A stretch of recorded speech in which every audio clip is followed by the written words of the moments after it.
Fala galera da Nutriflix, estou aqui mais uma vez para gravar uma aula para vocês, uma aula sensacional sobre dieta para emagrecimento.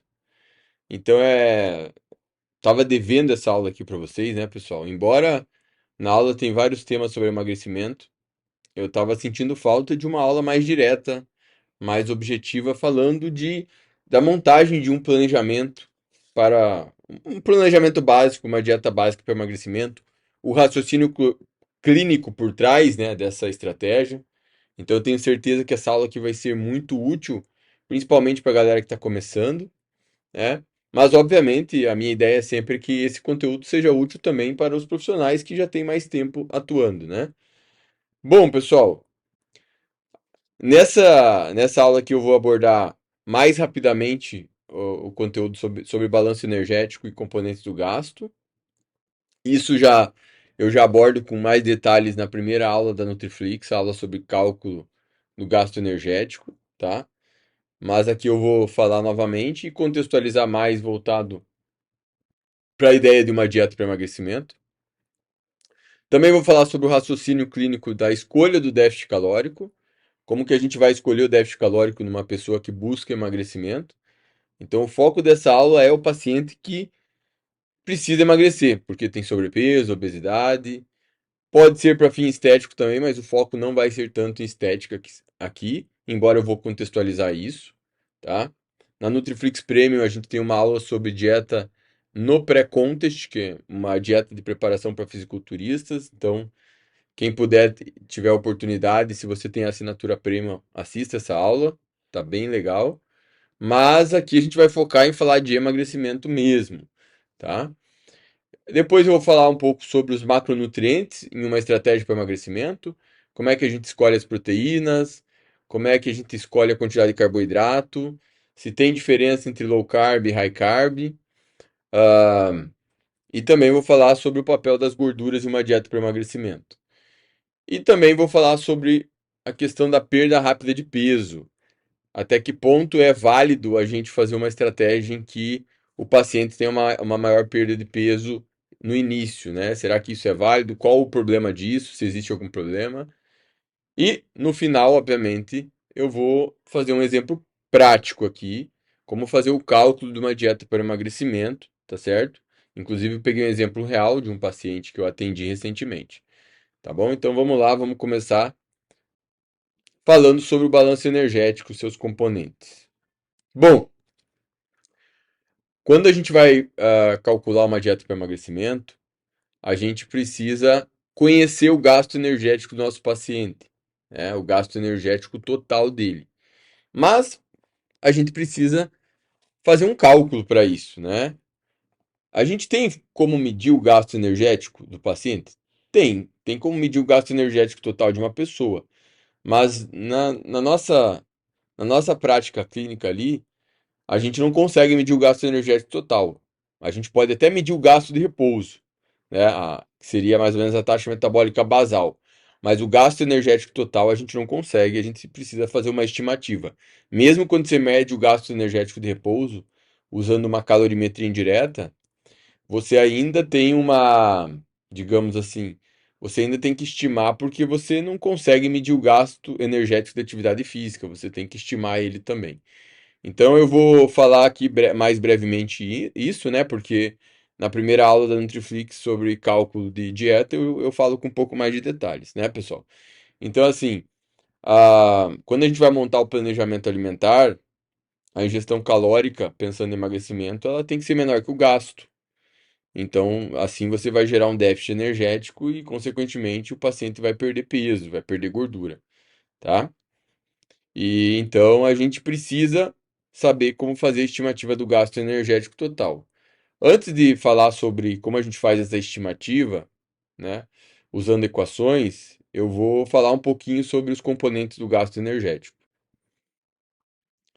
A taxa metabólica basal é a energia mínima necessária para o nosso corpo, para a gente permanecer vivo, basicamente, né?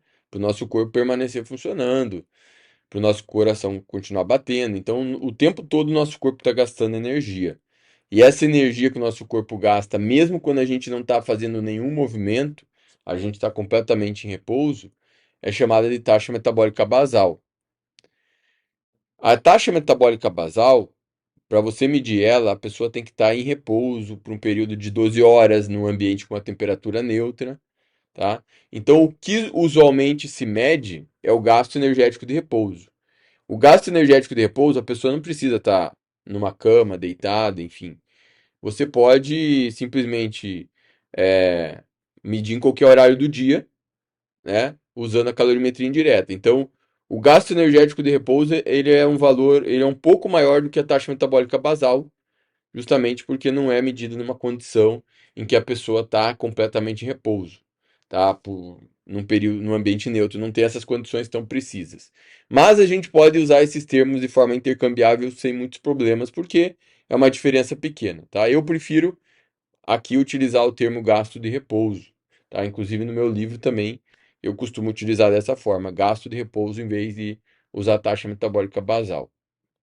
Então eu vou primeiro falar sobre o gasto de repouso e depois eu vou falar sobre os outros componentes, o efeito térmico do alimento e o gasto da atividade física.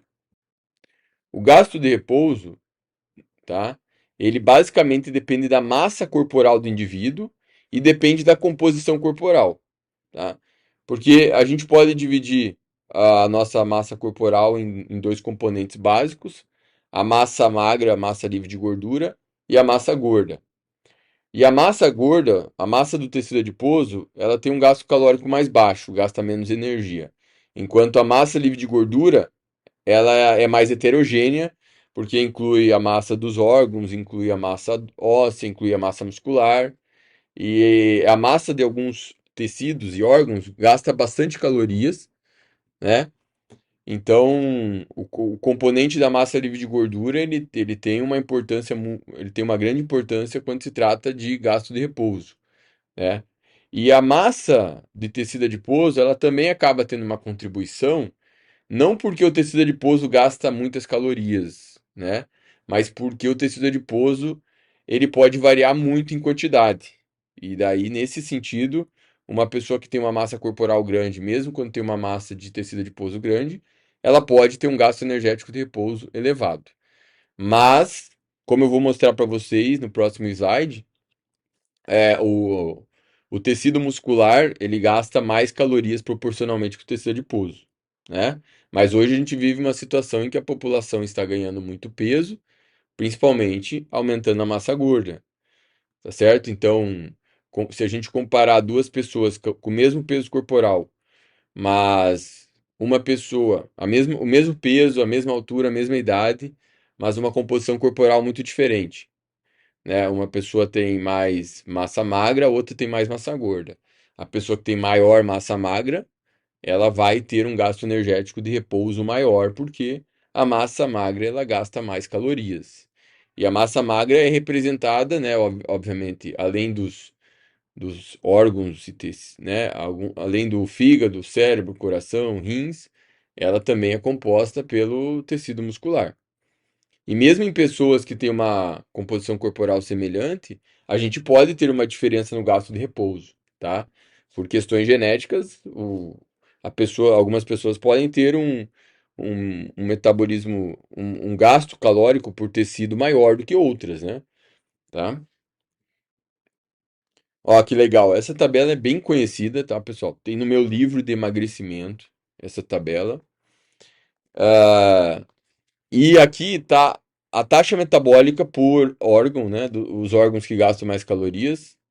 E aqui tá o peso aproximado do órgão, mas isso aqui pode variar também de pessoa para pessoa, né? Então o fígado é um órgão que pesa aproximadamente 1,5 kg. Algumas pessoas podem ter um fígado maior, outras menor. E a taxa metabólica, o gasto por quilo aqui seria 200 calorias. Então, se o fígado do indivíduo tiver 1,5 kg, vai gastar aproximadamente 300 calorias. Então, olha só o fígado gasta 300 calorias. O cérebro, o gasto dele, se a gente considerar que ele vai pesar entre 1,3 kg, 1,5 kg, o gasto calórico do cérebro também vai passar de 300 calorias. Então, só a massa desses tecidos aqui já teria uma contribuição para a taxa metabólica basal acima de 600, 700 calorias, facilmente, né? Então, por isso que é difícil uma pessoa ter um metabolismo basal, um adulto, né? Um metabolismo basal abaixo de 1.000 calorias, se a gente considerar aí todos os tecidos, mesmo que a pessoa tenha uma massa corporal pequena, né? Então aqui, ó, o músculo, comparado aos outros tecidos, ele gasta apenas 13 calorias por quilo, enquanto o tecido adiposo gasta apenas 4,5 calorias por quilo. Mas como a massa muscular e a massa adiposa podem variar muito em quantidade e eles contribuem para uma massa, para nossa massa corporal em maior quantidade, porque a gente tem vários quilos de massa muscular, vários quilos de gordura, então a contribuição deles acaba sendo bem relevante quando se trata de gasto energético, né? Então, por isso que a composição corporal do indivíduo pode influenciar bastante no gasto de repouso. E quando a gente vai fazer a estimativa de gasto de repouso, é importante a gente ter essa noção, né? Porque normalmente as pessoas acham que uma equação que se usa para pessoa com obesidade também pode se usar para uma pessoa que não tem obesidade. E não é bem assim, né? Bom, efeito térmico dos alimentos, tá? O efeito térmico dos alimentos seria um componente menor do gasto energético total. Ele é mais ou menos, ele fica entre 5 a 15% do gasto energético diário, né? Que seria aproximadamente ali uma média de 10% do gasto energético. O que é o efeito térmico do alimento? De forma bem simples, o efeito térmico do alimento, também chamado de termogênese induzida pela dieta, é o gasto energético que o nosso corpo tem para fazer a digestão dos alimentos, dos nutrientes e a absorção. Então, quando você faz uma refeição, o teu corpo gasta caloria para fazer a digestão e absorção dos nutrientes. Não é um gasto elevado, mas entre os macronutrientes varia. Por exemplo, para fazer a digestão e absorção da proteína, o efeito térmico é maior. Para fazer do carboidrato e gordura é menor. E o álcool fica ali num valor intermediário. Inclusive, o efeito térmico do álcool ele é maior do que o do carboidrato e da gordura. Então a gordura é que tem menor efeito térmico, o menor impacto, né? É aproximadamente zero. Praticamente o nosso corpo não gasta calorias para fazer digestão de gordura. E aí muita gente acha que então comer bastante proteína vai aumentar muito o meu metabolismo. Olha, comer mais proteína, de fato, tem um impacto maior no metabolismo, né? Para fazer digestão e absorção. Mas, tá? Mesmo que se você pensar numa dieta e focar nisso, achando que isso vai aumentar muito o metabolismo, você, digamos assim, você está se enganando, tá, pessoal? No meu livro de emagrecimento, eu faço um cálculo mostrando uma situação hipotética de um indivíduo que ele dobra a ingestão de proteína dele. Então, ele está consumindo 100 gramas de proteína por dia e ele dobra a ingestão proteica dele para 200. Então, ele está acrescentando 400 calorias na dieta. Dessas 400 calorias que ele está adicionando, vai ter 20 a 30% dessas calorias vão ser, como se diz, desperdiçadas devido ao efeito térmico, né? Então, supondo que o cara adiciona 400 calorias de proteína e tira 400 calorias de gordura, né, para a gente ficar na mesma, o impacto desse aumento da proteína na termogênese ali da dieta seria mais ou menos umas 100 calorias. Então, assim, não é um efeito lá grande coisa, né? A proteína, ela contribui no processo de emagrecimento? Contribui, mas principalmente por estimular a saciedade. Então, esse impacto no efeito térmico do alimento da proteína não é tão grande assim como algumas pessoas pensam, né? Ah, então, assim, de forma geral, numa dieta, o efeito térmico vai ser, se a gente considera que a dieta tem um percentual de proteína, um percentual de carboidrato, um percentual de gordura, de certa forma o efeito térmico ali vai ficar em torno de 10% do que é ingerido. E alguns profissionais, eles acreditam que quando eles fazem o cálculo, eles precisam adicionar o efeito térmico lá. Mas daqui a pouco eu vou explicar por que que não se deve fazer isso. Na verdade, dependendo de como você faz a conta, você poderia adicionar o efeito térmico. Mas eu vou explicar que por que que do jeito usual que a gente faz a conta, não se deve adicionar o efeito térmico, tá? Mas ele é um componente menor no gasto energético total. Enquanto o gasto de repouso vai contribuir ali com 60 a 70% do gasto energético total, o efeito térmico vai contribuir por mais ou menos, com mais ou menos 10%, né? Em algumas pessoas pode ser um pouco maior, em outras pessoas pode ser um pouco menor. E por último, o gasto de atividade física, ou também chamado de gasto não repouso. O gasto de atividade física é basicamente o gasto associado ao movimento. Muita gente acha que gasto de atividade física é o gasto do exercício. Não. O gasto do exercício faz parte do gasto de atividade física. Mas quando a gente fala de atividade física, a gente não está falando só do exercício. O exercício é uma atividade física planejada, né? Mas quando eu estou varrendo a casa, eu não estou fazendo exercício, eu estou fazendo atividade física, tá certo? Então, o gasto de atividade física basicamente está relacionado a quão ativa essa pessoa é ao longo do dia. E uma pessoa pode ser muito ativa mesmo sem fazer exercício, né? Às vezes pelo tipo de trabalho que ela tem. Então, uma pessoa que fica muito tempo em pé durante o dia, uma pessoa que se movimenta, que anda bastante, essa pessoa é muito ativa e às vezes pode não fazer exercício. Esse componente da atividade física que não é exercício, a gente chama de termogênese de atividade não exercício, né? Ou com atividades que não são exercício. Então, por isso que a gente pode dividir o gasto de atividade física em dois componentes: o gasto do exercício, que é a atividade física planejada, e o gasto com atividades que não são exercício. E aí, obviamente, na hora que a gente vai fazer a estimativa do gasto energético total, a gente vai se basear nas informações que o nosso paciente está nos passando. E não adianta perguntar só sobre o tipo de treino e exercício que ele faz, a frequência semanal. É importante entender se esse paciente tem algum tipo de trabalho que envolve ele ser mais ativo, ou se ao longo do dia ele é um cara que fica muito parado, né? Por exemplo, faz exercício 3 vezes, 4 vezes na semana, cinco, faz 1 hora de exercício, mas o restante do dia fica muito sentado. Então é importante fazer essas considerações quando a gente vai fazer o gasto energético total, como eu vou explicar daqui a pouco, beleza? Tá, pessoal? Mas o gasto de atividade física, para a maioria das pessoas, ele vai ser entre 20 a 30% do gasto energético total. Claro, quando a pessoa é muito ativa, ou como você tem atletas profissionais que têm um gasto de exercício muito elevado porque treinam várias horas por dia, principalmente atletas de endurance, aí o gasto de atividade física pode chegar a 50% do total, ou seja, ele pode ser metade do gasto energético total.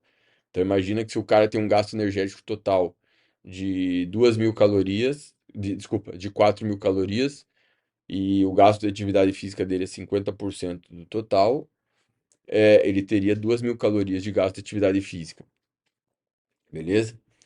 Bom, vamos lá então, vamos aqui falar mais diretamente como a gente faz o cálculo para uma dieta de emagrecimento, né? Bom, pessoal, a gente tem como medir o gasto de repouso usando a calorimetria indireta, tá? É o aparelho que a gente usa para medir isso, mas é um aparelho caro. Então, normalmente a maioria dos profissionais não tem à disposição esse aparelho. Tem muita gente tem algumas pessoas que têm esse aparelho e vendem a ideia de que você vai ter uma precisão usando ele, mas você vai ter precisão para medir o gasto de repouso. Mas quando você precisa calcular o gasto total, ainda assim você tem um componente ali que você vai ter que estimar, tá? E assim, pessoal, né? Tudo bem, se você tem uma calorimetria, você consegue usar no seu paciente, beleza, ótimo.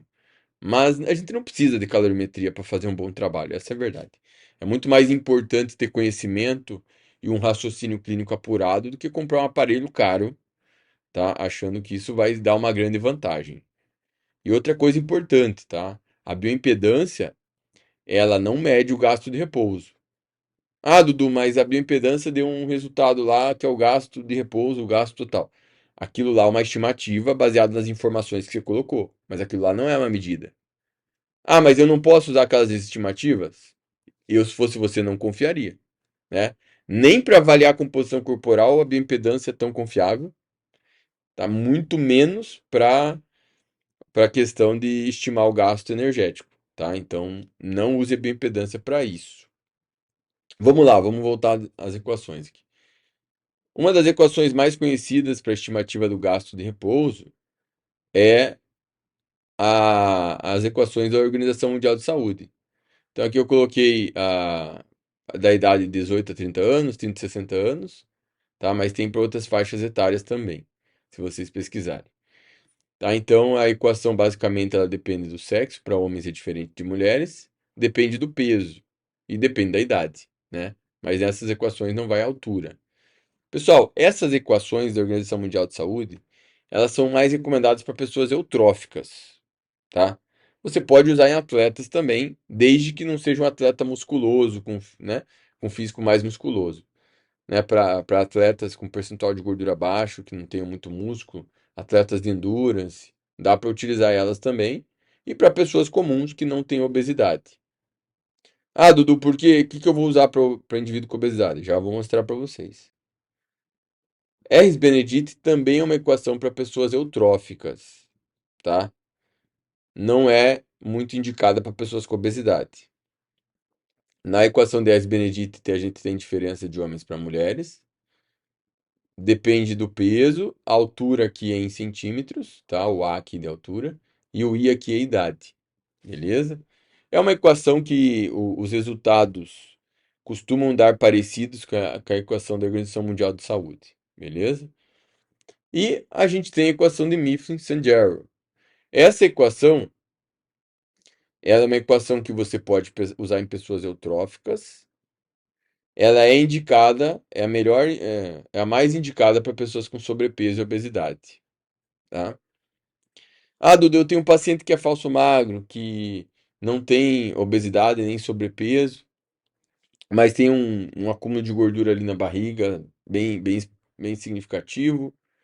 Ah, qual equação eu uso? Aí você poderia usar a Ris-Benedict, mas que usar Mifflin também, tudo bem, tá? Por que que a equação de Mifflin é mais indicada para pessoas com obesidade? Porque nos estudos que eles comparavam o resultado de diferentes equações para pessoas com obesidade com o resultado da calorimetria indireta, a equação de Mifflin deu um resultado mais próximo, tá? Mas ela também, pessoal, ela também tende a superestimar o resultado. Então, assim, quanto mais gordura a pessoa tem, mais ela tende a superestimar. Então, assim, lembre-se que quando você está fazendo um cálculo, você está fazendo uma estimativa. E essa estimativa não é um resultado certeiro. Até porque quando a gente olha o gasto energético de repouso é uma coisa, né? Mas quando a gente olha o gasto energético total do paciente, pode variar, né, ao longo do tempo. Mas a equação de Mifflin é a mais indicada para pessoas com obesidade, para indivíduos idosos também. E quando a pessoa alega que ela tem dificuldade de perder peso, tem um histórico de dificuldade de perder peso, também é uma equação mais indicada, mesmo que a pessoa não seja uma pessoa com obesidade, tá? Dessas equações aqui, no geral, nenhuma é indicada para fisiculturistas, pessoas musculosas. Para fisiculturistas, tá? Pessoal, antes de eu continuar aqui, ó. Aqui na equação de Mifflin, a altura aqui também é em centímetros, beleza? E vai diferenciar aqui homens e mulheres por esse fator aqui, ó. Para mulheres é menos 1,61, para homens aqui é mais 5. Basicamente é só isso que vai diferenciar. Para pessoas musculosas, não necessariamente atletas de fisiculturismo, tá, pessoal? E aqui, quando eu falo pessoas musculosas, não quer dizer que o cara tem que ser um fisiculturista profissional muito musculoso. Pessoas que têm uma massa muscular acima da média, tanto homens como mulheres, o mais indicado é a equação de Tinsley. A equação de Cunningham pode dar valor semelhante, mas eu gosto de trabalhar mais com as equações de Tinsley. A gente tem duas equações de Tinsley. Na primeira, você tem só o peso, então aqui você não precisaria saber o percentual de gordura. Mas é importante deixar claro, a equação de Tinsley não faz sentido você usar ela para uma pessoa eutrófica, porque foi uma equação que foi feita para fisiculturistas, tá bom? E a equação, essa segunda equação é quando você sabe o percentual de gordura, ou tem uma estimativa do percentual de gordura, né? E aí você sabe a massa livre de gordura. E aí você basicamente coloca aqui e aí você faz o cálculo. Pessoal, quem quiser saber mais detalhes disso, tem na minha primeira aula da Nutriflix e tem aula que eu fiz aqui na Nutriflix Premium, dieta no pré-contest, que eu basicamente faço um exemplo para fisiculturistas, beleza? Tá? Aqui a gente não vai falar dessa equação, até porque o foco aqui é falar de emagrecimento. Então, quando a gente fala de emagrecimento, a principal equação que a gente vai utilizar é a equação de Mifflin, tá? Dá para usar a equação de Benedict, o MS, mas se a gente está trabalhando com pessoas com sobrepeso e obesidade, a mais indicada é a equação de Mifflin, beleza? Dudu, posso usar a fórmula de bolso? Não, a fórmula de bolso é uma forma, vamos supor, para o profissional ali que não sabe nada. Aqui vocês já estão em outro nível, vocês estão aprendendo, estão estudando. Então, se você quer ser um profissional diferenciado, né, já usa uma equação que você sabe que é mais indicada para aquele padrão de composição corporal, tá? Então, esquece essa fórmula aqui, né? É uma estimativa grosseira e trabalha com as equações que você aprendeu ali para usar de acordo com a composição corporal. Depois que você sabe o gasto de repouso usando a equação ou usando a calorimetria, né, você vai multiplicar por um fator atividade. Ah, Dudu, mas eu não tenho que somar o gasto de repouso com o efeito térmico do alimento, o gasto de atividade física? Dá para fazer daquele jeito? Dá. Mas aquele jeito é mais complicado e a gente tem uma outra forma de reescrever aquela equação do gasto energético total, que é basicamente mais simples. É pegar o gasto de repouso que você calculou e multiplicar por um número que a gente chama de fator atividade. Tá? Então, essa forma aqui é uma outra forma matemática de escrever a equação do gasto energético, mais simples. E pessoal, essa equação é assim e pronto. Não tem que somar nada além. O efeito térmico do alimento não tem que somar. Por quê? Porque ele está embutido no fator atividade. Então você não tem que somar nada. O gasto energético total é dado por essa equação. É uma forma mais simples, tá? Para a gente utilizar. E tem outras formas de você achar o gasto energético total, mas são mais complicadas, tá? Não vale nem a pena eu ensinar para vocês, porque elas também são imprecisas e geram mais complicação, né? Como, por exemplo, eu pegar e fazer estimativas do gasto de exercício usando equivalentes metabólicos. Dá para fazer isso, só que você teria que fazer não só com exercício físico, você teria que fazer com outras atividades que não são exercício também. Então daria um baita trabalho e você teria imprecisão da mesmo jeito, ou até mais. Usando o fator atividade, tá? E eu explico em detalhes lá na primeira aula da Nutriflix, você faz uma estimativa que pode ser grosseira, mas se você usa um raciocínio clínico apurado, você vai encontrar um valor próximo do que é real. Então, essa tabela aqui que eu montei, tem no meu livro de emagrecimento, inclusive, é, é uma tabela aqui, pessoal, que eu já tenho um macete aqui, tá? Por trás dela, tá? Então, o fator atividade aqui tá lá 1,4 para muito sedentário, 1,5 para um sedentário pouco ativo, um sedentário mais ativo 1,6, tá? Então, olha só, pessoal, na primeira aula da Nutriflix lá eu explico com mais detalhes de onde vem esses números, tá? Mas o macete que eu posso dar para vocês aqui é o seguinte: a maioria da população fica entre um fator de atividade de 1,5 e 1,7. Então a maioria da população se situa aqui, tá? Pessoas de 1,7 para cima são pessoas muito ativas, tá? Ah, não é o cara que vai lá para academia, treina uma hora todo dia. Esse cara não é muito ativo necessariamente se o resto do dia ele fica sentado, beleza? Então tem gente que, eu treino pesado uma hora por dia. Não é ser muito ativo. Fazer um treino de musculação muito pesado uma hora por dia. Ser muito ativo é o cara, por exemplo, que faz lá corrida 2 horas por dia e no restante do dia ele descansa, mas também se movimenta. E aí o cara pode ter um fator de atividade 1,8, 1,9, 2. Claro que é mais complicado estimar quando a pessoa é muito ativa também, tá? Ah, Dudu, e se o cara é muito sedentário, não vou usar um fator de atividade de 1,2? Não, gente, 1,2, tá? É um fator de atividade que é menos de 5% da população para menos. É o cara que fica deitado o dia todo. Então, as pessoas mais sedentárias, elas vão ficar em torno de 1,4. tá? Quando a gente tem pessoas que precisam, estão no processo de emagrecimento, normalmente você supõe que essa pessoa não é muito ativa, principalmente se essa pessoa está vindo de um processo de ganho de peso. Então, por isso que é muito importante na anamnese que você faz com o seu paciente, você entender se esse paciente que está chegando para você e busca emagrecimento, se é um paciente que ele está num processo de perda de peso já, e ele quer continuar ou quer otimizar o processo, é um paciente que está vindo ganhando peso, é uma outra situação, ou se é um paciente que está com peso estável, né? Mas assim, normalmente as pessoas que precisam perder peso, elas normalmente não são muito ativas. Por que que eu falo normalmente? Porque, claro, você pode ter uma pessoa que é muito ativa e mesmo assim tem obesidade. Porque é uma pessoa que chegou naquela condição por uma série de fatores.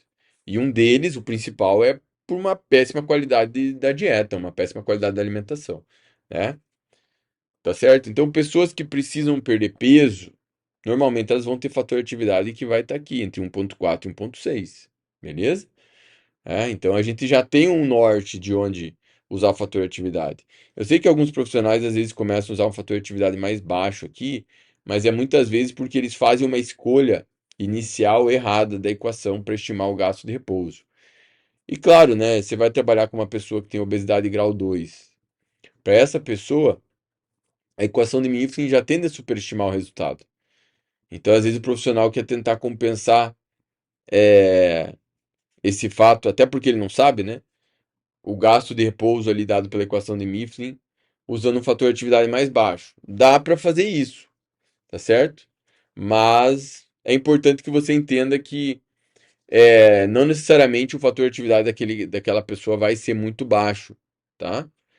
E assim, ó, gente, quando eu for montar a dieta aqui, um exemplo, vai ficar mais claro essa questão, porque a gente vai entrar na questão do déficit energético, tá? Beleza? Então, assim, pessoas, para ficar mais claro aqui, pessoas que precisam perder peso, pessoas com obesidade, sobrepeso, o fator de atividade delas provavelmente vai ficar aqui entre 1,4 e 1,6, tá bom? Tá? Quando aquele paciente que não faz nenhum tipo de exercício está chegando para você bem sedentário, provavelmente o fator de atividade dele vai ser ali 1,4, 1,3, mas é um paciente também que você vai orientar ele a fazer o exercício, né?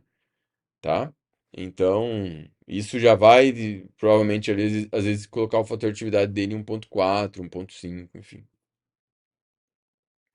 Bom, o próximo passo, depois que eu estimei o gasto de repouso usando a equação de Mifflin, por exemplo, multipliquei por um fator de atividade, eu vou encontrar o gasto energético do meu paciente, tá?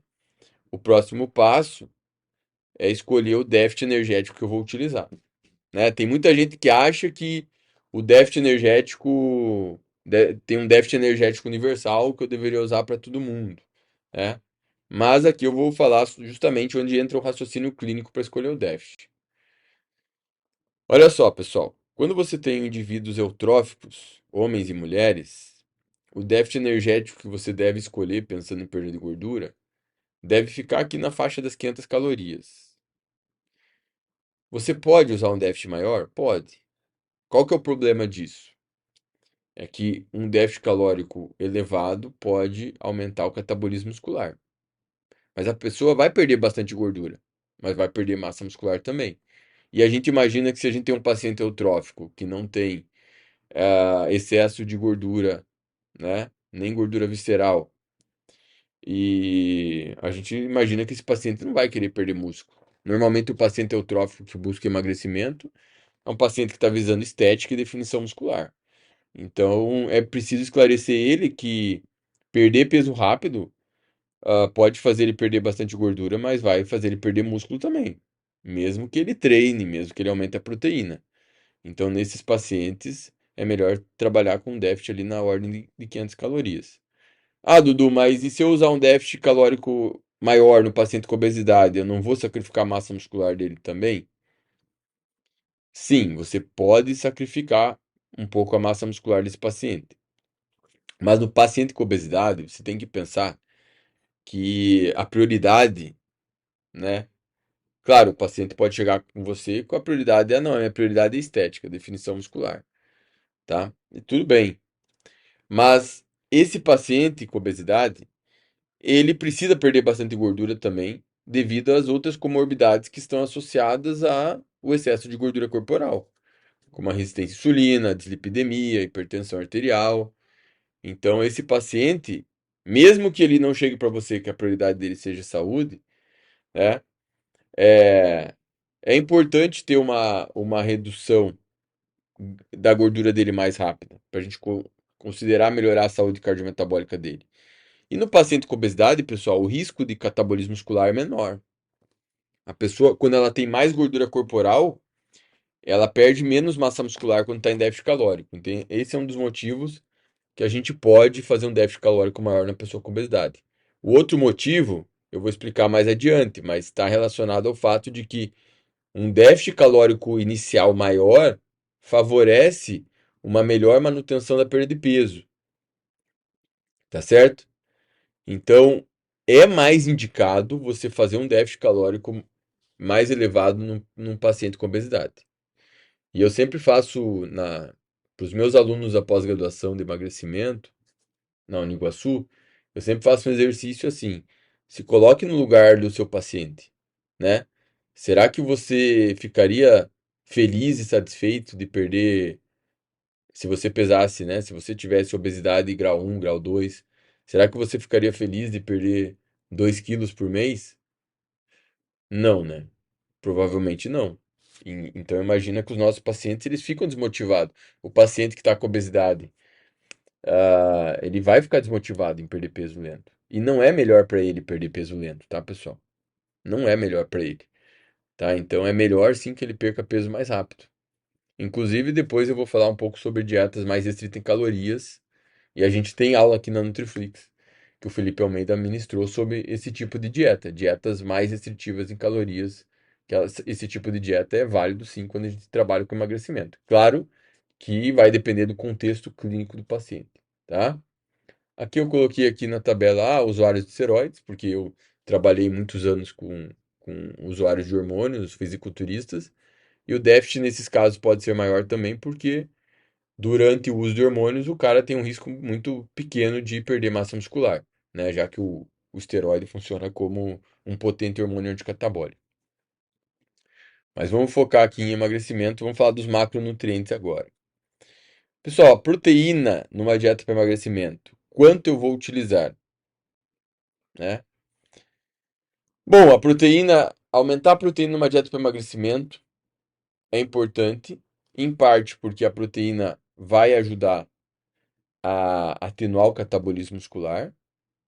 A proteína vai ajudar na saciedade, porque as proteínas elas têm um potencial maior para estimular esses hormônios, esses peptídeos aqui no trato gastrointestinal, CCK, colecistocinina, GLP-1, peptídeo YY.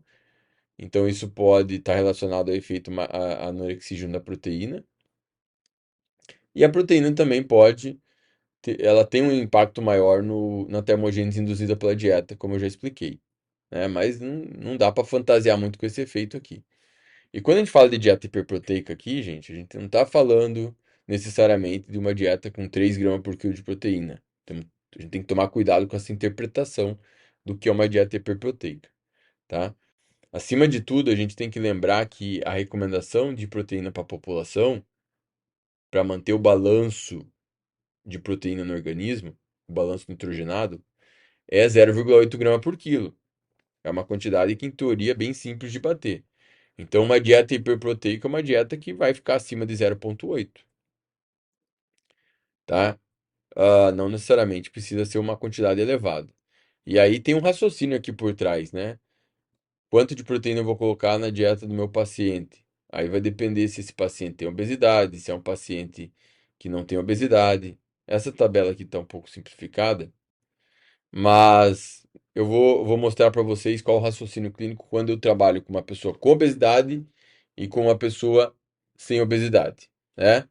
Uma coisa que eu chamo a atenção aqui para vocês é que as dietas da moda normalmente são dietas hiperproteicas. Normalmente são dietas que têm uma quantidade de proteína acima dos 30%, que é uma quantidade, pensando em quantidade percentual de calorias, é uma quantidade interessante quando se trata de perda de peso, tá? Então, quando você está trabalhando com emagrecimento, trabalhar com um percentual de proteína lá próximo de 30, 35 até 40% pode ser interessante, né? Por aqueles aspectos que eu já citei, né? Efeito na saciedade, a- ajuda na manutenção da massa muscular, tá bom? Então, olha só, pessoal.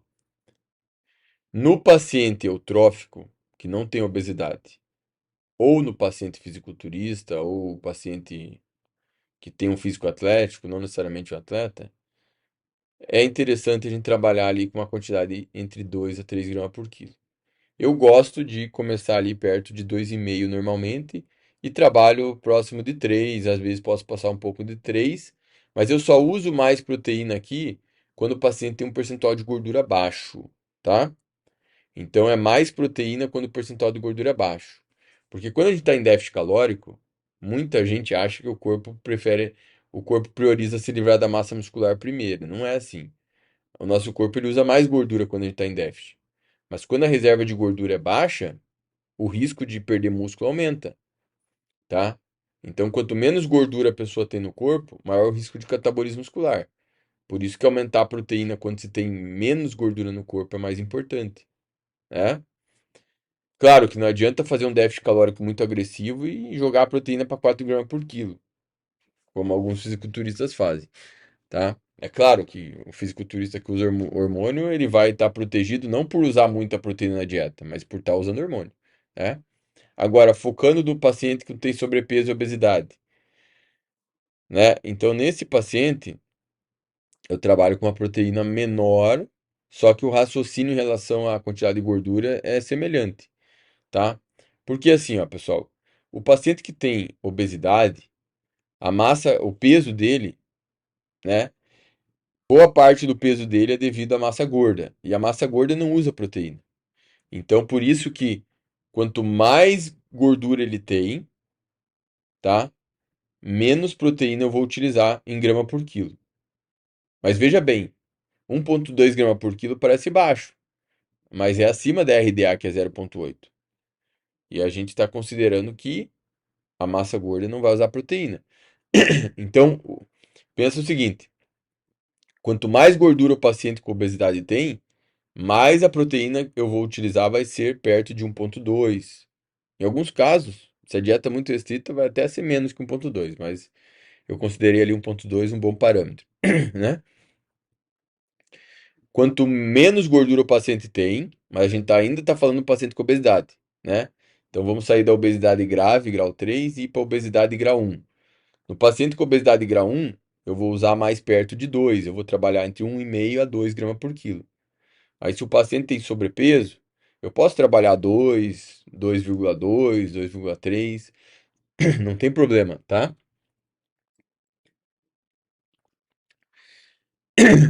A ideia é só que você tenha um norte.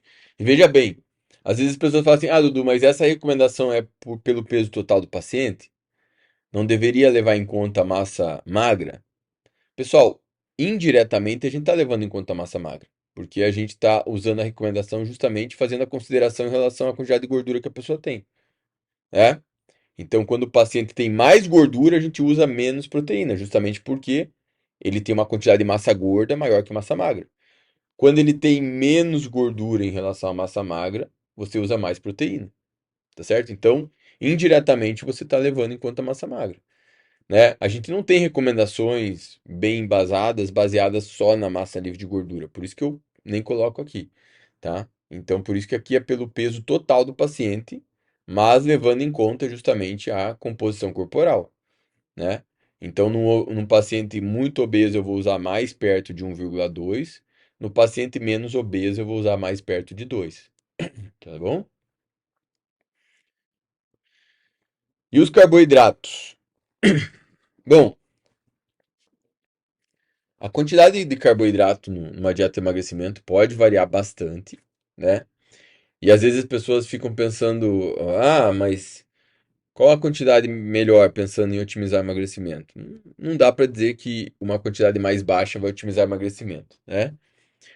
Por muito tempo se pensou, inclusive alguns pesquisadores pensaram que uma dieta mais restrita em carboidrato poderia trazer uma vantagem no metabolismo, né? E levar a uma maior perda de gordura. Hoje a gente já tem bastante embasamento científico mostrando que a quantidade de carboidrato, o percentual de carboidrato na dieta não é um fator que vai levar a uma vantagem metabólica, ou seja, acelerar o emagrecimento. Portanto, você pode fazer uma dieta cetogênica, que é uma dieta muito restrita em carboidratos para emagrecimento? Pode, né? Mas ela não vai entrar em cetose e não vai fazer com que o paciente tenha uma perda de gordura mais expressiva, tá? O que acontece é que quando você restringe muito carboidratos da dieta, a pessoa pode perder o peso mais rápido, em parte porque ela vai ter uma perda maior de água, né? E pode perder massa muscular também, se restringir muito carboidrato. Pode favorecer ter um catabolismo muscular. Por que que se perde peso mais rápido e se perde mais água? Porque quando você baixa muito a insulina é um hormônio que retém sódio. Então você diminui a retenção de sódio e acaba excretando mais água. E outro fator é que se você restringir muito carboidrato, você diminui as reservas de glicogênio. E o glicogênio, ele puxa água. Então, se você tem menos glicogênio no corpo, você também perde mais água, né? Então, obviamente, isso tende a gerar uma perda de peso maior, mas não se traduz necessariamente em maior perda de gordura, tá? Quando você considera a dieta com menos carboidrato comparado a uma dieta com mais carboidrato, se o déficit calórico é igual, a perda de gordura tende a ser semelhante, né? Agora, claro que um aspecto importante a gente considerar, né, pessoal, é a questão da adesão, né? Então, existem pessoas que se dão bem fazendo dietas mais restritas em carboidratos, gostam de seguir essas dietas e, obviamente, vão ter ótimos resultados. Mas, pensando em melhor adesão, eu gosto de trabalhar com um percentual de carboidrato no processo de emagrecimento que fica ali em torno de 30, 40% das calorias. Quando eu tenho um paciente que busca emagrecimento, mas também treina, faz algum tipo de esporte, algum tipo de atividade física, e eu não quero ter muita perda de performance, é interessante eu trabalhar mais perto de 40 até 50% de carbo. Então, por quê? Porque eu já posso perder performance pela redução da caloria, pela perda de peso. Então, se eu reduzir ainda mais os carboidratos, eu posso perder mais performance. Mas assim, para a maioria dos pacientes, né, que não vão se encaixar nessa categoria de atleta, né, a gente pode trabalhar com um percentual de 30, 40%, um pouco menos, depende do tempo de dieta ali, você pode fazer uma redução maior. Mas mais importante que focar na quantidade de carboidrato quando se trata de emagrecimento, é focar na qualidade do carboidrato que você vai utilizar, né? Usar açúcar não é igual usar feijão, usar ervilha, usar fruta. Então, a qualidade do carboidrato é muito mais importante do que a quantidade. E por isso, numa dieta de emagrecimento, é importante a gente trabalhar com fontes de carboidratos mais saudáveis, como os grãos integrais, as leguminosas, que têm uma maior quantidade de fibras, os vegetais, que também vão contribuir com uma boa quantidade de fibras, com micronutrientes, com fitoquímicos, e também por terem uma baixa densidade calórica. E no processo de emagrecimento, uma das principais estratégias que o nutricionista deve utilizar é focar em alimentos de baixa densidade calórica. E nesse sentido, a gente usar feijão, usar frutas, usar vegetais, acaba fazendo com que a gente consiga deixar um bom volume de comida para o paciente sem muitas calorias. E ao mesmo tempo, com esse perfil de alimentos, a gente consegue fornecer bastante fibra para esse paciente. E as fibras são carboidratos não digeríveis que geram uma série de benefícios metabólicos, né? E um desses benefícios, por exemplo, é ajudar na saciedade, estimular a saciedade, melhorar o controle glicêmico, melhorar o controle insulinêmico, reduzir os níveis de colesterol, né? Melhorar o funcionamento do trânsito intestinal. Então, ter uma dieta rica em fibras, né? E é ideal ali no paciente. Num primeiro momento, às vezes você vai trabalhar com um paciente que vai começar a fazer dieta, não precisa jogar uma quantidade de fibra tão alta, tá? Você pode, porque esse paciente, quando ele chega para nós, ele está comendo pouca fibra. Então você, tirando esse paciente ali Normalmente ele está comendo 15 gramas por dia. Tu indo para 30 gramas por dia já tá bom, né? Mas com o tempo de dieta é interessante você aumentar esse aporte de fibras, tá certo? Inclusive tem aula de fibras aqui na Nutriflix Premium, tá? É uma aula excelente que eu fiz sobre o potencial efeito das fibras na saúde cardiometabólica, tá? Então é muito importante a gente focar na qualidade do carboidrato, enquanto muita gente ainda pensa que a quantidade é o mais relevante, a qualidade é muito mais importante. E por último, pessoal, vamos falar do papel das gorduras no emagrecimento. As gorduras, a gente pode dizer que entre os macronutrientes elas teriam um papel menos importante numa dieta de emagrecimento, tá? Mas aqui também é importante a gente focar na qualidade das gorduras. Até porque o perfil de muitos pacientes que buscam emagrecimento, às vezes é um paciente que também já tem resistência à insulina, síndrome metabólica, dislipidemia. Então a qualidade da gordura que você vai utilizar é importante.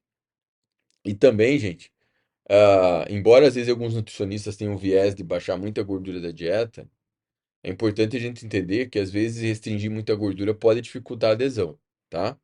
Então, assim, um bom percentual de calorias pensando em adesão vai ficar ali entre 20, 25, 30%, 35% das calorias, tá bom? Mas dá para trabalhar com menos do que isso, tá? Um paciente, de repente, que já está num processo que já perdeu bastante peso, você quiser baixar de 20%, dá para baixar, é? Ou quando você vai ciclar carboidrato, você pode ter fase em que você trabalha com uma gordura mais baixa, não tem problema, tá certo? Mas começar ali uma dieta talvez acima de 25 a 30% das calorias pode ser um bom começo, né? E você também pode ter uma dieta rica em gorduras, né? Mas quando você tem uma dieta com mais gordura, é importante se atentar à qualidade da gordura que você está utilizando, né? Principalmente quando o paciente tem dislipidemia. Se você tem um paciente que tem um colesterol elevado, você tem que ficar mais atento aqui no perfil das gorduras que você vai utilizar. Então, para esse paciente que tem colesterol alto, resistência à insulina, é melhor você trabalhar com menos de 7% das calorias em gorduras saturadas, né? Para um paciente comum que não tem dislipidemia, você pode trabalhar ali 10% das gorduras em gorduras saturadas, né? Ah, a quantidade de gorduras poliinsaturadas. Poliinsaturadas são as gorduras ômega 6 e ômega 3. E das poliinsaturadas, a que vai em maior quantidade é ômega 6. Muita gente acha que o ômega 6 é inflamatório. Já tem algumas aulas aqui que eu já expliquei que isso não é verdade. A gente não tem embasamento científico que mostra o ômega 6 sendo inflamatório em humanos, em estudos em humanos, tá? E na verdade o ômega 6 é o tipo de gordura que mais reduz o colesterol, mais que o ômega 9, né? O ômega 9 é a gordura monoinsaturada, é a mais abundante nos alimentos. Tem ômega 9 em tudo que é tipo de alimento que tem fonte de gordura. Abacate, azeite de oliva, até a banha de porco tem bastante ômega 9. Mas, por que que a banha de porco não vai gerar o mesmo benefício metabólico do azeite de oliva? Porque a banha de porco tem muita gordura saturada. O azeite de oliva não. Ele tem pouca gordura saturada. Então, a proporção das gorduras que você usa na dieta é muito importante. Então, se você vai trabalhar com 30% de caloria de gordura na dieta e você quer controlar as gorduras saturadas e colocar mais gorduras insaturadas, então você vai ah, trabalhar com menos com, com alimentos que tenham mais gorduras insaturadas, como oleaginosas, amendoim, azeite de oliva, óleos vegetais, né, não tropicais, como óleo de soja, óleo de canola, e menos com alimentos que têm muita gordura saturada, como banha, manteiga, leite integral, ah, enfim, obviamente a gordura saturada, né, pessoal, normalmente ela está muito presente em fast food, em doces, né? E então, é claro que quando você, digamos assim, melhora o padrão alimentar do teu paciente, você acaba já baixando bastante a gordura saturada da dieta dele. Porque o normal de um paciente que come de forma desregrada, que está em ganho de peso, é ter uma ingestão não só alta de açúcar e carboidrato refinado, mas também de gordura saturada, tá bom? Então também temos várias aulas sobre gorduras aqui na Nutriflix Premium, né? Então, quem quiser saber mais detalhes disso, assista essas aulas. Perda rápida de peso. Então, antes de eu falar aqui do cálculo da dieta, eu vou falar um pouquinho sobre a questão da como tem que ser o ritmo de perda de peso, se é válido ter um ritmo mais rápido, né? Mas eu, obviamente, já adiantei um pouco que em pacientes com obesidade é recomendado, né? Então, vamos entender melhor isso. Ó, pessoal, esse trabalho aqui, né, que comparou perda mais rápida e perda lenta, eles viram algo que talvez já seja intuitivo para vocês. Pensando em composição corporal, pensando em otimizar a composição corporal no aspecto estético, ter uma relação melhor entre massa gorda e massa magra, é melhor perder lentamente, tá? Mas perder rápido também vai melhorar a composição corporal. Mesmo que o cara tenha perda de massa magra quando ele perde rápido, ainda assim ele vai perder mais gordura. Então a composição corporal dele melhora. Se pegar uma pessoa que fez cirurgia bariátrica, por exemplo, e essa pessoa não faz exercício, ela vai perder muito peso. E ela vai perder bastante massa muscular e massa livre de gordura, né? Lembrando que quando eu falo massa muscular, a massa muscular faz parte da massa livre de gordura, tá? Mas massa livre de gordura inclui também retenção, que é perdida, a redução da massa dos outros tecidos, não é? Então não confundam massa magra com massa muscular. A massa muscular faz parte da massa magra. Mas quando o paciente perde massa magra, não significa necessariamente que ele perdeu músculo, tá? Porque quando perde retenção, isso também acaba contando como massa magra. Mas é claro, né, pessoal? Quando tem uma grande perda de massa magra, é um indício que também teve perda de massa muscular. De qualquer forma, a pessoa que fez cirurgia bariátrica, por exemplo, ela vai perder bastante massa magra. Só que ela vai perder muito mais gordura. Então a composição corporal dela melhora. Talvez não melhore do jeito que ela queria, mas vai melhorar em relação a como estava antes, né? Então, quando uma pessoa perde peso, mesmo que ela não faça exercício, e mesmo que ela tenha perda de massa muscular, a composição corporal dela melhora, né? Talvez não melhore do jeito que ela queria. Por isso que o exercício físico, quando a gente pensa em composição corporal, é muito importante. Tanto a musculação, as pessoas às vezes acham que o aeróbico cataboliza, mas o aeróbio, a pessoa que faz aeróbio, comparado à pessoa que não faz aeróbio nem musculação, né? Ela preserva mais a massa muscular do que a pessoa que faz dieta sem fazer nenhum tipo de exercício. Então, até o exercício aeróbico pode ajudar a preservar a massa muscular. Não como a musculação. A musculação é o melhor exercício quando se trata de composição corporal e preservação da massa muscular. Mas pensando em emagrecimento e composição corporal, o melhor dos mundos é você fazer musculação e fazer aeróbio, né? Ter diferentes tipos de estímulo que vão gerar mais adaptações benéficas para o organismo, tá? Mas enfim, independente de você fazer exercício ou não, perder peso muito rápido pode também favorecer a perda de músculo. Com exercício, obviamente, vai preservar mais. Agora, quando se trata de melhora da saúde cardiometabólica, perder peso rápido vai trazer uma melhora mais rápida. Por quê? Porque quando se perde peso mais rápido, com déficit calórico maior, você tende a melhorar o perfil lipídico, o perfil glicêmico, por exemplo, mais rapidamente. Então, por isso que esse é um dos motivos que em pessoas com obesidade também é mais indicado perder peso mais rápido, porque a gente tem que pensar que a prioridade dessa pessoa, mesmo que ela não declare, é melhorar a saúde, né? E aqui, pessoal, tem uma revisão salientando isso, tá? Que uma perda de peso mais rápida vai melhorar a manutenção do peso a longo prazo. Mesmo que essa perda de peso inicial tenha sido feita meio de qualquer jeito, às vezes com uma dieta muito restrita, uma dieta que o cara usou shake, né? Porque tem muitas pessoas que começam o processo de emagrecimento fazendo cagada, mas elas perdem muito peso, né? Às vezes porque usou um medicamento lá de qualquer jeito, mesmo não controlando a dieta direito. Só que a gente sabe que quando esse indivíduo faz essa estratégia muito radical e ela funciona no início, né? Chega um momento que essa pessoa para de perder peso e reganha peso, né? Por quê? Porque essa estratégia extremista, ela pode funcionar no início, mas ela não se sustenta no longo prazo. Mas de qualquer forma, se a gente pega um paciente que fez uma estratégia extremista inicial, mas depois dessa estratégia extremista, ele entrou numa estratégia bem planejada com educação nutricional, fazendo exercício físico, terapia comportamental. Aí você consegue ter uma boa manutenção do peso desse paciente, né? Porque assim, ó, gente, a tendência de toda pessoa que vai emagrecer, em algum momento ela para de emagrecer, tá? E não é só isso, ela reganha peso. O normal é reganhar peso. Em algum grau a pessoa reganha peso. Não quer dizer que essa pessoa não pode voltar a perder peso depois, mas em algum momento essa pessoa tende a reganhar peso. E eu vou mostrar para vocês aqui no próximo slide, tá? Mas basicamente aqui, ó, o que eles dizem nessa revisão aqui é que, em conclusão, encontramos evidências que sugerem que uma maior perda de peso inicial, como primeiro passo de um programa de gerenciamento de peso, pode resultar em uma melhor manutenção sustentada do peso.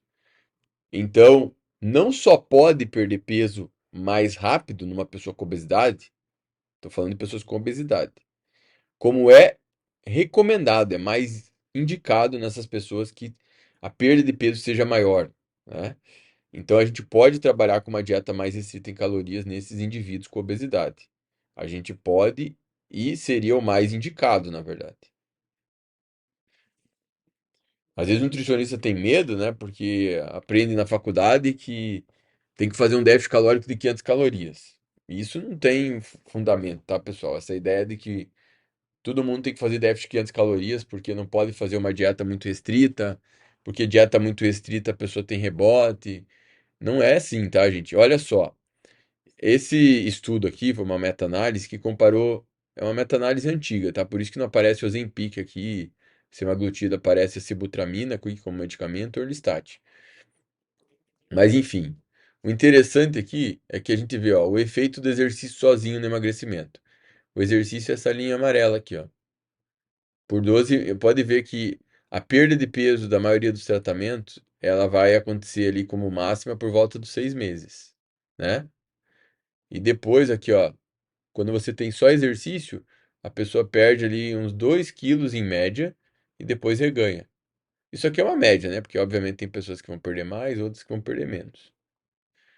E aqui o efeito da dieta sozinho, aqui, ó.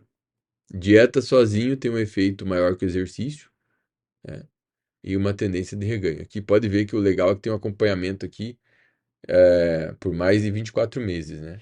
Então, mas pode ver que por volta dos 6 meses acontece um platô. E aí você vê aqui, quando você tem os medicamentos aqui, ó, pessoal, sibutramina, que teve esse efeito maior, Orlistat, não é o efeito do medicamento sozinho, tá? É o efeito do medicamento junto com dieta, mudança de estilo de vida. Então não é a sibutramina sozinho. A pessoa tomou sibutramina e fez dieta e exercício. E aqui, olha só, dieta muito restrita em calorias, essa linha azul claro aqui, ó. Então veja, isso aqui é uma dieta muito restritiva. A pessoa perde muito peso, olha aqui, ó, chegando quase a 18 quilos em média, tem muito reganho de peso, tá? Ah, Dudu, então não é isso, ó. Dieta muito restrita, o cara vai reganhar muito peso. Sim, mas se você olhar aqui ao longo dos meses, ainda assim o saldo dessa dieta é maior do que a dieta que foi menos restrita, tá? Então, quando você tem um paciente se você tem, cada paciente é um paciente, né, pessoal? Se você atende um paciente que já tem um histórico de fazer dieta restrita e não ter muito resultado, talvez não seja o melhor caminho colocar ele numa dieta muito restrita novamente, né? Talvez tenha que pensar em outras estratégias, tem que ver se ele já usou medicamento. De repente, é um paciente que o melhor caminho é ir para uma cirurgia bariátrica. Então, tem que avaliar cada caso, né? Ah, mas se tem um paciente que às vezes tentou outras estratégias e sempre trabalhou com uma restrição pequena, pode ser interessante usar uma restrição maior, né? Se é um paciente que tem síndrome metabólica, resistência à insulina, dislipidemia, dependendo da gravidade também, pode ser indicado uma restrição maior. O que acontece é que essa dieta muito restrita, né? Depois de um tempo, realmente o paciente vai ter dificuldade. Mas a gente pode trabalhar outras estratégias em conjunto, né? A gente sabe que o trabalho multidisciplinar é muito importante, né? A gente vê, por exemplo, que a dieta e exercício aqui, que é linha verde, tem um efeito maior do que a dieta sozinho, né? E quando você combina fármaco com dieta e exercício, você tem um efeito ainda maior. Então lembre, isso aqui é um efeito médio, tá, gente? Algumas pessoas podem responder melhor com determinada estratégia, outras pessoas podem responder menos, beleza? Mas é só para mostrar que dietas muito restritas em calorias, elas promovem bastante perda de peso, a pessoa tem reganho de peso, como qualquer estratégia, a pessoa tem reganho de peso, mas ainda assim pode favorecer um maior emagrecimento no longo prazo, por mais que a pessoa tenha bastante reganho de peso. E o tratamento da obesidade a gente tem que ser realista, tá, gente? Eu sempre falo na pós para meus alunos após emagrecimento. É normal, o resultado normal que a gente dá para a maioria dos pacientes, mesmo a gente sendo um bom profissional, é uma perda de peso de 5 a 10% do peso. Tratar a obesidade é muito difícil. São poucas pessoas que vão conseguir perder muito peso e conseguir sustentar boa parte dessa perda, né? Claro que é importante que a gente aprenda estude para a gente ter as melhores ferramentas para a gente fornecer o tratamento mais eficiente. Mas a realidade é que o tratamento da obesidade é complexo e é bem difícil. Bom, vamos para a parte prática aqui, né, da nossa estratégia. Eu vou calcular uma dieta para emagrecimento. Obviamente, antes de eu fazer o cálculo, eu preciso fazer uma anamnese, um recordatório alimentar, uma avaliação física. E aí eu vou fazer o cálculo do gasto energético de repouso, o gasto energético total com base nos dados da minha anamnese. Eu vou escolher um déficit energético. Aí depois disso eu vou ter uma dieta, vou determinar os macronutrientes que eu vou utilizar nessa dieta, né? E por último eu vou fazer a montagem do plano alimentar. E aí eu vou depois, obviamente, tem que fazer o acompanhamento, né? Até porque a dieta inicial que eu vou prescrever para o meu paciente, ela é uma estimativa. Então, a minha estimativa ela pode ser boa, pode ser ruim, e, claro, depende da minha prática clínica, depende da minha experiência, mas depende de outros fatores também, né? Depende da adesão do paciente. Então, essa dieta inicial ela é um ponto de partida, mas o trabalho do, o trabalho do nutricionista envolve o acompanhamento, isso é muito importante, né? E eu gosto de trabalhar com acompanhamento semanal, e eu recomendo que vocês trabalhem com acompanhamento semanal, através de feedbacks, né? Feedback por WhatsApp, né, por e-mail. Por WhatsApp é mais prático, né? Até para o paciente. Você sempre tem que pensar no que é mais prático para o paciente. Mas vamos direto aqui, pessoal. Vamos pular para o cálculo aqui, tá? Então, aqui é um exemplo de um paciente que eu atendi recentemente. Rodrigo, 96 quilos, 1,82, 42 anos. É um paciente que está com sobrepeso, não tem obesidade, ele faz exercício, tá? Deixando claro, ele faz exercício, mas não é um paciente muito ativo. Então eu coloquei um fator de atividade aqui de 1,5, tá? É um paciente que não faz exercício todos os dias, tá fazendo exercício ali 3, 4 vezes na semana. Então 1,5, né? É um paciente com sobrepeso. Eu fiz o cálculo dele usando a equação de Mifflin, o cálculo do gasto de repouso. Então se atentem que a altura aqui é 1,82, mas aqui na forma você usa em centímetros, então 182. O peso é 96 aqui. E a idade 42 anos. Então, quando eu faço o cálculo aqui entre parênteses, vou somar e depois subtrair esse aqui e somar mais 5, vai dar 1.892 calorias de gasto de repouso. Vou pegar 1.892 calorias de gasto de repouso e vou multiplicar por um fator de atividade que eu escolhi de 1,5, né? Para pessoas, no caso do Rodrigo aqui, que tem sobrepeso e obesidade, 1,4, 1,5 com a equação de Mifflin é um bom ponto de partida. Então, eu coloquei 1,5 aqui. O gasto energético total dele deu 2.868 calorias, né? Parece bastante, mas a gente tem que olhar que é um paciente, né, de 96 quilos com 1,82, né, gente? Tá certo? Bom, então o gasto energético total dele deu 2.838 calorias. Aqui, pessoal, Eu escolhi um déficit calórico de 838 calorias, até para ficar mais bonitinha a dieta aqui. 2.000 calorias. Mas eu poderia ter escolhido aqui 900, 1.000 calorias, enfim, tá? Mas um bom ponto de partida aqui, eu comecei com esse déficit. Até fazendo um parênteses aqui, esse paciente aqui eu já atendi ele há 2 anos atrás. E ele tá voltando, né? E no passado lá ele também não seguiu a dieta direito. Mas ele disse que ele gosta do meu trabalho, ele voltou e ele tá disposto a mudar. Mas enfim, é só para fazer um parênteses aqui, beleza? É bom quando o paciente volta, né? Depois de um tempo. Mas ele também não, nesse período aí que ele não veio consultar comigo, ele não ganhou peso, ele ficou meio mais ou menos estável. Então eu coloquei aqui a dieta de 2.000 calorias, certo? Ah, proteína, escolhi aqui mais ou menos 2 gramas por quilo.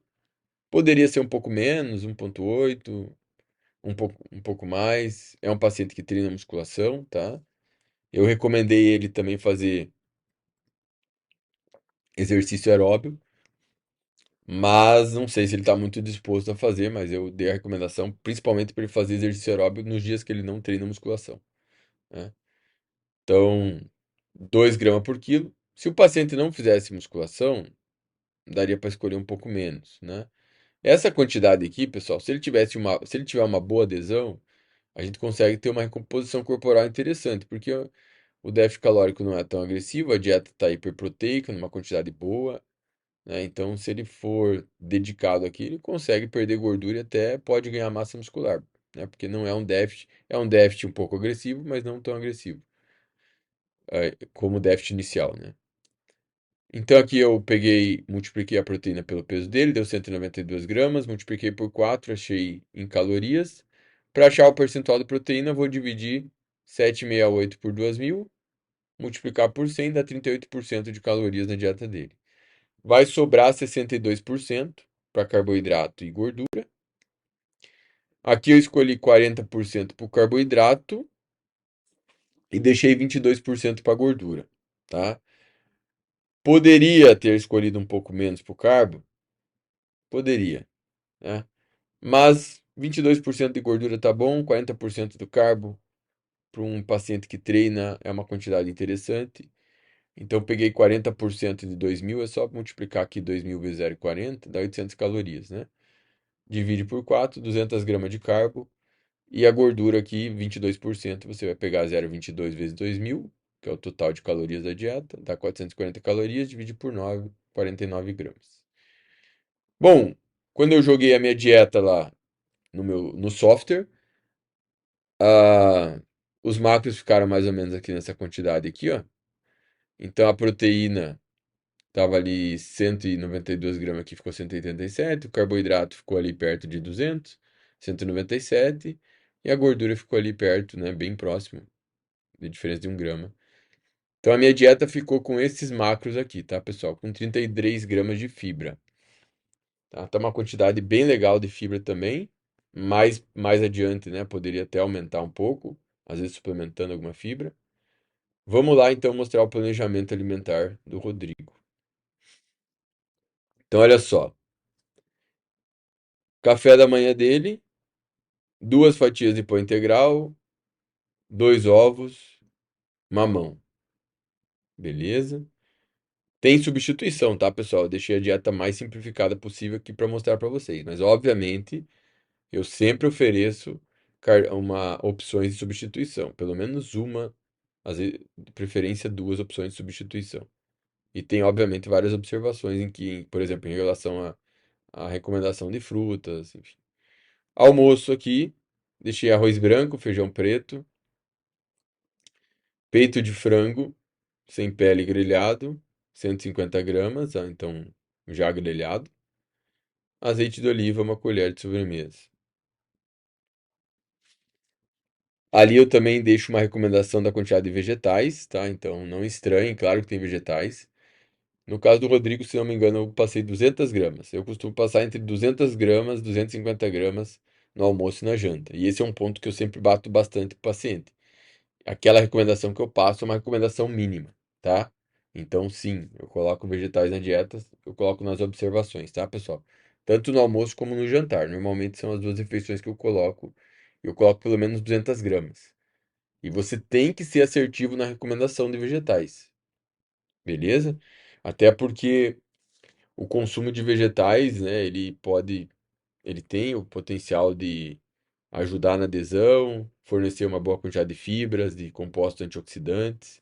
E num paciente que tem sobrepeso, obesidade, resistência à insulina, isso é muito importante. Bom, aqui é o lanche da tarde, mas bem simples, né? Ele pode fazer um sanduíche. Tem refeição substituta aqui também, né? Uma refeição bem saborosa, frango desfiado, requeijão.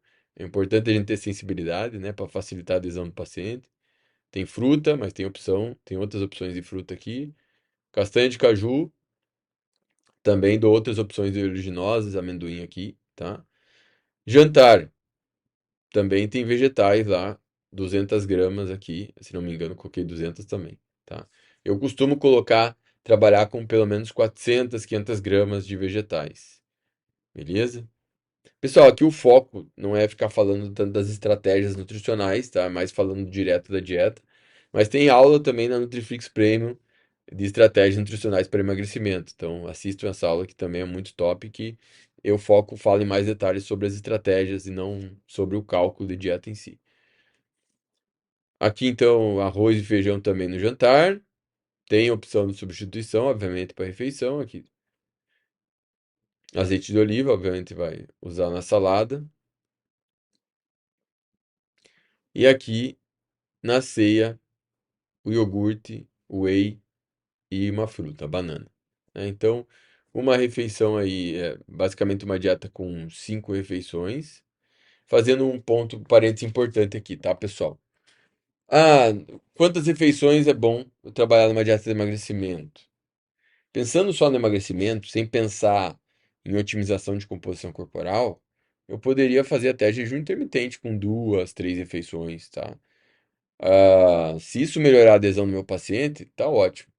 Aqui eu costumo trabalhar com meus pacientes 4 a 5 refeições, tá? Mas pensando em emagrecimento, poderia ser 3 refeições. Se o paciente prefere fazer três, faz três, sem problemas.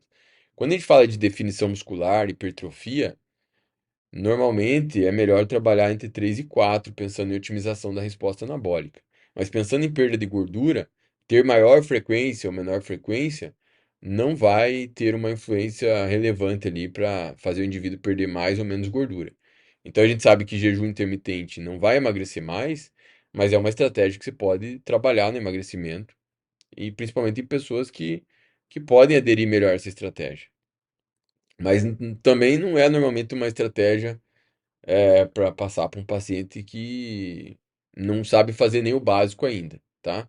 Então, o número de refeições a gente tem uma boa flexibilidade.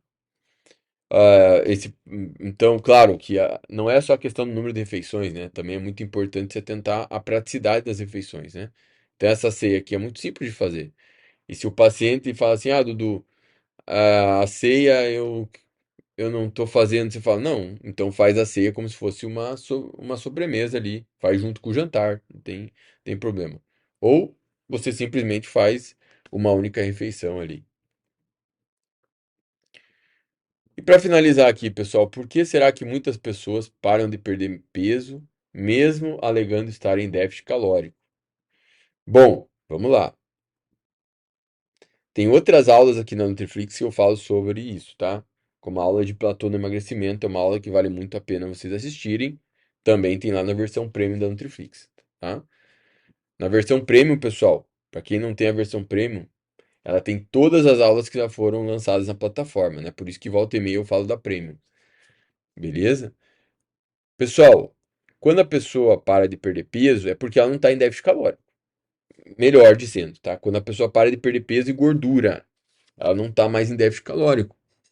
Por quê? Porque o conceito de déficit calórico significa que o teu corpo está recebendo uma quantidade de energia menor do que ele está gastando. Então ele precisa tirar energia de algum lugar. E ele vai tirar do tecido adiposo. Então, obviamente, a pessoa tem que perder gordura se estiver em déficit. Mas por que que as pessoas, às vezes elas dizem, nossos pacientes às vezes falam, não, mas eu estou em déficit. Eu tô seguindo, porque o paciente tem fome. Quando a pessoa perde muito peso, a fome dela vai aumentar, porque a gente tem uma série de alterações metabólicas, alterações endócrinas, que vão favorecer a redução de hormônios de saciedade e aumento do hormônio da fome, que é a grelina. Então, o nosso apetite vai aumentar quando a gente perde peso. E mesmo quando eu paro de perder peso, o apetite continua aumentado. Se a gente olhar aqui ó, a curva do gráfico A, a curva de emagrecimento, a gente vê aqui o platô por volta de 6 meses. Lembrando que isso é médio, tá? Tem gente que pode ter platô depois, tem gente que pode ter platô antes, tá certo? Mas na média as pessoas chegam no platô com 6 meses. E depois do platô as pessoas reganham peso. Normalmente a galera fica preocupada. Como é que eu faço para continuar perdendo peso depois do platô? A questão principal é como você faz para não reganhar peso, porque depois do platô, a tendência é você reganhar. E por que que a tendência é reganhar peso? Porque a gente para de perder peso, pessoal, não porque o metabolismo diminui. O metabolismo diminui com o emagrecimento.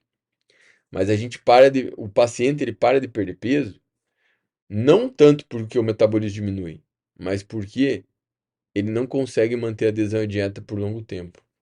Então, toda pessoa que trabalha com emagrecimento precisa entender uma coisa. A tendência do paciente, conforme ele perder peso, é ter mais dificuldade de seguir a dieta. E por que que ele tem dificuldade de seguir a dieta? Não só porque a fome dele aumenta, e vai aumentar bastante quanto mais peso ele perde, mas também porque a gente vive num ambiente obesogênico. Então, quando você tem fome, você já tem tendência, a fome incomoda, né? Ter fome no dia a dia é normal, mas quando essa fome persiste, né, continuamente, ela gera um desconforto. E se esse paciente tem todo um contexto social que acaba favorecendo ele sair da dieta, com fome vai favorecer ainda mais. Então, né, é normal que a pessoa tenha muita fome depois de perder muito peso, e mesmo quando ela sai do déficit calórico aqui, ó, se vocês olharem aqui, ó, aqui é a ingestão energética. Vocês observam que a ingestão energética vai aumentando com o tempo, e essa linha pontilhada aqui é o gasto energético. Aqui por volta dos 6 meses, a ingestão está igual ao gasto, não tem déficit aqui. Mas olha o apetite do indivíduo aqui, tá alto. Então, às vezes, as pessoas, às vezes até os profissionais, eles acham que a pessoa só tem fome quando está em déficit calórico. E aqui eu estou mostrando para vocês que mesmo quando o indivíduo não está em déficit mais, ele tem fome. Então a percepção dele é que ele está seguindo a dieta. Por quê? Porque ele está com muita fome. E por que que ele está com muita fome? Porque ele perdeu muito peso, não é porque ele está em déficit calórico. Então a mudança da massa corporal leva a uma série de alterações metabólicas que aumentam o apetite. E por isso que o normal é a pessoa reganhar peso. Porque não só ela não consegue manter o déficit, como a tendência dela é ir comendo mais do que o gasto. Então, esse aumento do peso que acontece depois de 6 meses a 8 meses, esse reganho de peso, ele acontece porque a pessoa está com muita fome e tem dificuldade de manter a adesão à dieta. Então, por isso que trabalhar com emagrecimento é muito desafiador, né, pessoal? Né? As pessoas, a gente consegue normalmente fazer a pessoa perder bastante peso nos primeiros meses, mas depois é difícil fazer o indivíduo manter essa perda de peso. Esse é um trabalho muito difícil para todos os profissionais que trabalham com emagrecimento. Por isso que o coach lá de emagrecimento, que não entende de nutrição, faz uma dieta maluca lá e a pessoa perde peso nos primeiros 3 meses, 2 meses, e o cara mostra a evolução de 2, 3 meses. Mas a evolução real é aquela evolução que tem 2 anos. Porque é muito mais difícil você manter a perda de peso depois de 1 ano, 2 anos de dieta, né? Depois de 2, 3, mostrar uma evolução de 2, 3 meses é mais fácil, porque é justamente o período que a gente tem mais facilidade de manter a adesão à dieta. E outro ponto importante quando a gente vai trabalhar com emagrecimento. O recordatório alimentar, quando a gente pede as informações para o nosso paciente em relação à alimentação dele, é normal que ele subestime a ingestão calórica. Existem pessoas que subestimam até 50% das calorias. O que significa isso? Por exemplo, a pessoa ela come 3.000 calorias, mas ela está informando que ela come 1.500. Quando você.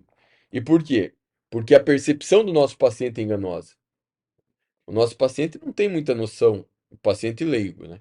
Ele não tem muita noção de quantas calorias tem num prato de salada, quantas calorias tem numa colher de Nutella. Ele não tem uma noção. A noção que o nutricionista que estudou a composição dos alimentos tem. Claro, né, que tem aqueles pacientes que vão lá, pesam bonitinho e tal, e aí eles vão tendo mais noção de quantas calorias tem no alimento. Mas o paciente comum que busca emagrecimento, que se alimenta mal, ele tem menos noção. Então, não é que ele está mentindo para você o quanto ele come. É que a percepção dele é que ele come pouco. A percepção dele é que ele come menos do que ele realmente come. Então é normal o paciente subestimar 20% da ingestão calórica, né? Então você tem um paciente que come 3.000 calorias que acredita que come 2.500, que come 2.400. Então é normal subestimar. Por isso que, querendo ou não, a gente tem que, quando a gente não tem tanta experiência, é bom que a gente faça o cálculo, a estimativa, para a gente ter mais noção de quantas calorias nosso paciente gasta e trabalhar a dieta a partir disso. Mas depois que você tem muita experiência trabalhando com emagrecimento, você não necessariamente precisa ficar fazendo cálculo para todo paciente, né? Claro, aí você tem que ter feeling, tem que ter experiência, né, pessoal? Então, muito importante. O inquérito alimentar, recordatório alimentar, é legal principalmente para você ter informações sobre os hábitos do paciente, os horários que ele come, as preferências alimentares. Mas não dá para confiar muito nesse recordatório alimentar como base para fazer dieta, porque o paciente costuma subestimar a ingestão calórica. Claro, né? Eu já trabalhei muito com atletas de fisiculturismo e o atleta de fisiculturismo, ele pesa bonitinho os alimentos, então ele tende a subestimar menos a ingestão calórica. Mas quando trabalha com emagrecimento, a gente tem que tomar cuidado para não usar, né, como base o recordatório alimentar para fazer a dieta final. É bom que a gente tenha uma estimativa do gasto energético total. Beleza, pessoal? Pessoal, quem quiser mais informações, quiser ter uma literatura sobre isso, a principal referência dessa aula certamente é meu livro, que é um livro bem fundamentado cientificamente, tá? O meu livro Emagrecimento e Metabolismo, então se você não tem esse livro, vale muito a pena adquirir, tá? Mas obviamente esse tema aqui é um tema também que eu me aprofundo muito na minha pós de emagrecimento e metabolismo da Uniguaçu. Então, se você quiser se tornar um especialista em emagrecimento, você pode estudar comigo, fazendo a minha pós-graduação. E na Nutriflix, principalmente na versão premium, tem várias outras aulas relacionadas a esse tema. Inclusive tem uma aula muito foda sobre platô no emagrecimento, né? Também tem aula sobre estratégias nutricionais de emagrecimento. Então, não deixem aí de assistir às outras aulas da plataforma, tá bom? Pessoal, um grande abraço, aguardo o feedback de vocês e espero que vocês estejam gostando muito da Nutriflix. Muito obrigado, gente. Sucesso!